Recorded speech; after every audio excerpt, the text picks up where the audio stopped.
River. Bluff dwellers were known on the river 3,000 years ago, existing on overhanging bluffs. They were gone, no one knows where, long before the first white men came up the river. Those white men were at first Spanish treasure seekers. Then came the French explorers and trappers. There were adventurers, traders, and squanderers who poled and paddled their way up the river. Few of them ever remained in one place.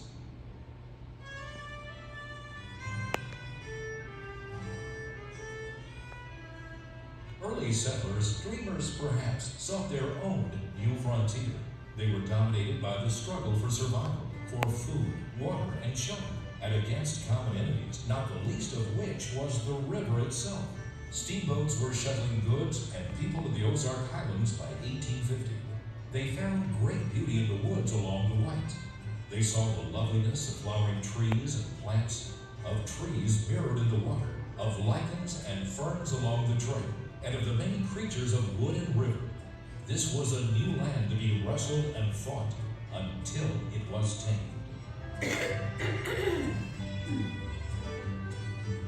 The early settlers found great stands of hardwoods in the swampy bottomland, and softwoods covered the rolling hills as far as the eye could see.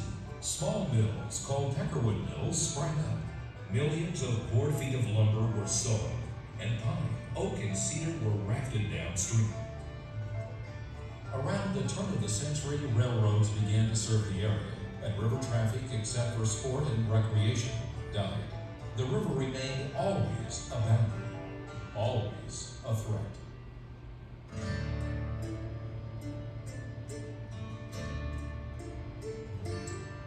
The U.S. Army Corps of Engineers was introduced to the White River in 1870 when it operated snag boats to remove debris and other navigational hazards from the river.